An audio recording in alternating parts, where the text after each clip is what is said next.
Comme toute chose dans la vie, les codex de Warhammer 40 000 ont beaucoup de points positifs, mais aujourd'hui on va aborder ce que j'ai trouvé vraiment très mauvais au sein du codex Space Marines du Chaos. Les changements de règles liés à la data slate au changement de coût en points sont enfin assimilés, et pour ce qui est du Space Marines du Chaos, on n'a pas énormément bougé dans la méta. En fait, on se fait surtout dépasser par des codex qui remontent. On n'est pas ultra bien classé, et dans ce bouquin, il y a quand même pas mal de trucs selon moi à jeter, bien évidemment, comme d'hab.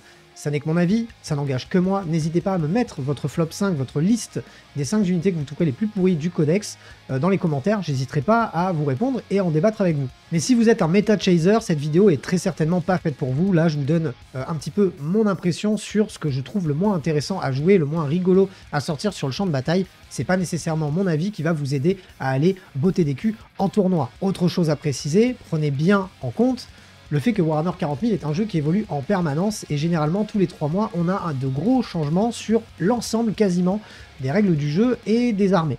Donc ce que je peux vous dire aujourd'hui, eh bien peut-être ne sera plus d'actualité dans 3 mois, et peut-être que les figurines que je vais vous présenter dans ce flop 5 feront partie dans 3 mois du top 5.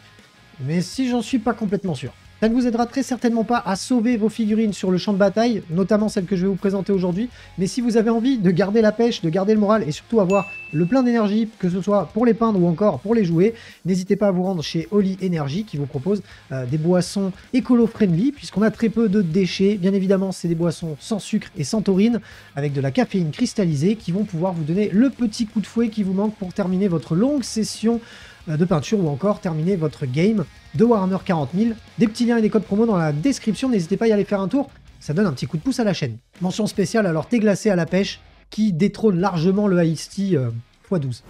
Ok, avant de commencer stop, on ne va pas aborder tout ce qui est vieux véhicules comme le Eldrake ou encore le Defiler, les véhicules très old school, ou encore les gardes traîtres, les Traitor Guards, ou encore l'Astra Renegade, les Beastmen. On pourrait en faire un flop 5 facilement rien qu'avec ces unités-là, mais elles sont tellement anecdotiques dans le codex que ça serait bête d'en parler alors qu'il y a quand même plein d'autres choses à voir. À la 5e place de ce flop 5, je vais mettre les motards du chaos.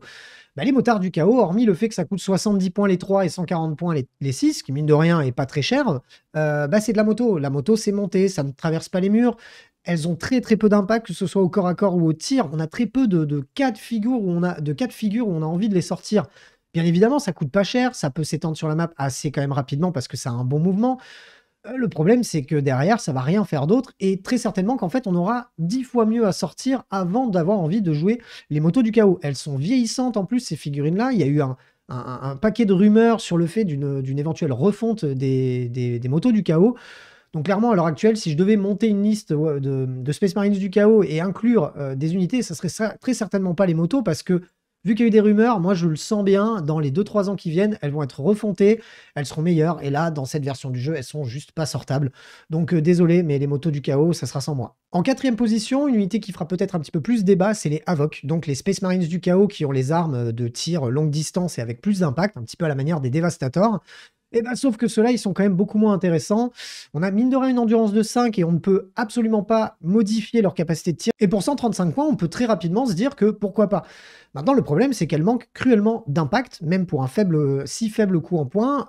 On peut comparer avec d'autres unités du jeu dans d'autres codex qui vont être beaucoup plus fortes pour ce même nombre de points. Donc du coup, c'est là où ça pêche un petit peu. À la limite, s'ils avaient été beaucoup moins chers, peut-être que j'aurais pu les justifier dans une liste.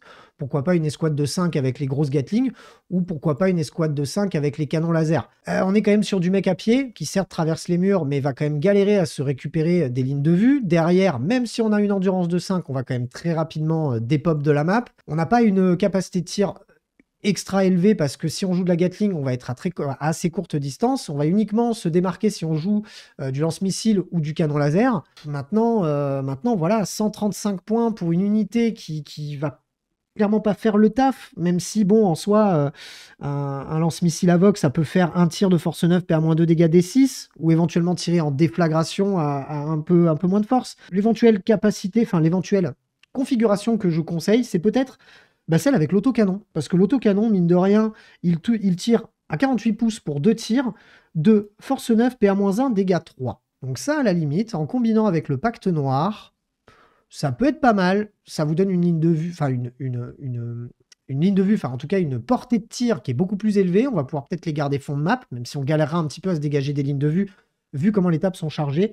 Mais à la limite, ça serait ma configuration préférée, même si là, à l'instant T, les Avoc, je les sors pour le moment, en tout cas, pas du tout dans aucune liste. Désolé pour eux. On enchaîne avec la troisième marche du podium, avec une figurine que j'ai adoré, j'ai adoré quand elle est sortie, puisqu'elle est assez récente, c'est le Seigneur du Chaos sur Meta-Raider, le Seigneur du Chaos sur sa grosse araignée. Là. Et ben ça va pas. Ça va pas parce que, en fait, bon, déjà, je trouve qu'il coûte très cher. 190 points, je trouve que c'est beaucoup trop cher. Et surtout que ce mec-là a le fiac entre 8 chaises. Il n'est pas assez puissant au corps à corps, mais il n'est pas assez puissant non plus au tir. Il est difficile à déplacer parce que c'est un véhicule qui a une grosse empreinte au sol. Je trouve qu'il coûte vraiment beaucoup trop cher pour ce qu'il fait. Il va bouger que de 10, une endurance de 9, une sauvegarde à 2, une invulnérable à 5+. Là, on est un peu plus OK sur le tanking parce qu'on a quand même peut-être 10 points de vie. Le fait est, c'est que ce soit au tir, même avec un autocanon de Meta-Raider, force 9, PA-1, dégâts 3, mais que 2 tirs. Au corps à corps, au maximum de ses capacités, on pourra faire une arme qui a le mot-clé lance, donc qui fera relancer les jets de blessure. Qui fera un plus 1 au jet de blessure, qui va avoir 4 attaques sur du 2+, de force 6, PA-2, dégâts 2. Force 6, dégâts 2, ce mec-là va faucher des packs de 5 marines, il les tuera même pas. 190 points pour ça, je trouve ça assez dur. L'esprit de la machine qui permet une fois par tour au début de la phase de tir adverse de choisir une unité véhicule ennemi à 12 pas visible de cette figurine. Donc déjà à 12 pas, ça veut dire qu'il faut qu'on s'en rapproche. Et cette unité va faire un test de morale. S'il est réussi jusqu'à la fin de la phase, cette unité, on va se soustraire 1 à ses jets de touche. Et s'il est raté, il ne sera pas éligible pour tirer. Maintenant, voilà, est-ce que vous avez envie de mettre 190 points dans quelque chose qu'il va falloir exposer, mettre à courte portée, et en plus de ça, miser sur le fait que votre adversaire rate un jet de dés, c'est pas ouf. Effectivement, dans le cas où il rate son jet de dés, vous serez content. Vous serez content et vos 190 points seront rentabilisés. Mais dans le cas contraire, c'est pas suffisant. Et le voleur d'esprit qui fait qu'au début de votre phase de tir, on choisit une unité ennemie véhicule à moins de 12 pas de cette figurine, jusqu'à la fin de la phase, à chaque attaque d'une figurine Hereticus Astartes, donc de notre armée, qui cible cette unité, on va pouvoir relancer tous les jets de blessure de 1. C'est peut-être à la limite cette capacité-là que je trouve la plus intéressante. Le problème encore, c'est qu'il va falloir se rapprocher de l'unité ennemie et se mettre à 12 pas. Et quand on est à 12 pas d'unité ennemie avec ce type de figurine, on est un peu dans la mouise. Hormis le fait d'en jouer 3 et de sursouler votre adversaire avec 3 que vous balancez direct dans ses lignes T1, mais ça fait quand même quasiment 600 points pour 3 figurines à 10 PV qui vont rapidement dépop de la map. Je suis dégoûté parce qu'en fait, il aurait pu être très bon. Il aurait pu vraiment être très très bon, voire très très fort. Et en fait, il a été, je trouve, complètement mal écrit. Ça tient à rien. Ça tient juste à un mot en moins dans une de ses capacités, ou à éventuellement un +2 en force sur des armes, ou un plus de tir, ou plus d'attaque. Ça tient pas à grand-chose. Le fait est, c'est que là, dans l'état, moi, j'ai pas envie de le sortir. Et je suis dégoûté parce que je l'ai, la figurine, elle est peinte, j'ai trop envie de la jouer, et ben non, je vais jouer l'araignée toute seule, mais pas le maître de la Discord sur Meta-Raider. C'est un peu dommage quand même. Pour la médaille d'argent, on va parler de l'oublié de ce codex, le sorcier du chaos. Il est nul. Je ne sais pas quoi vous dire de plus qu'il est nul. Il est très très nul. Sa capacité psychique va faire que tant qu'on mène une unité, on aura un -1 pour être touché. Why not? La figurine en soi, on n'a rien à dire dessus. Hein. Une sauvegarde à 3+, en du 4 points de vie. C'est un psycheur, il a le regard infernal. Et effectivement, il a le regard infernal. Il n'est pas très cher, hein. Je crois qu'il fait une 60aine de points. Enfin, en fait, on va avoir envie de mettre autre chose comme personnage plutôt que celui-là, quoi. On a tellement d'autres possibilités beaucoup plus intéressantes que juste de le mettre dans notre armée. J'ai du mal à le justifier. En plus de ça, qu'est-ce qu'il a? Il a le don du chaos. Chaque fois que cette figurine est choisie pour tirer ou combattre, après avoir résolu ses attaques, on va choisir une unité ennemie touchée par une de plusieurs de ses attaques, qui avait donc l'aptitude psychique, par exemple le regard infernal. Et si le test est raté, parce qu'il va faire un test de commandement, encore, et ben il va se prendre des 3 blessures mortelles. Est-ce qu'on peut pas juste jeter un jet de dés et sur un 2+, faire une blessure mortelle et sur un 4+, faire des 3 et j'aime pas ce truc de devoir faire du test de morale à notre adversaire. Ça donne encore un aspect aléatoire au truc. Ouais, moi j'arrive pas à le justifier. S'il y avait vraiment eu 0 perso dans la faction et qu'il n'y avait pas de choix, forcément un -1 pour être touché sur une unité, c'est pas mal. Mais bon, en soi, il va accompagner des élus ou des légionnaires, c'est pas ouf. On va avoir 1000 fois mieux à faire, ne serait-ce qu'avec le Seigneur du Chaos ou l'Apôtre Noir.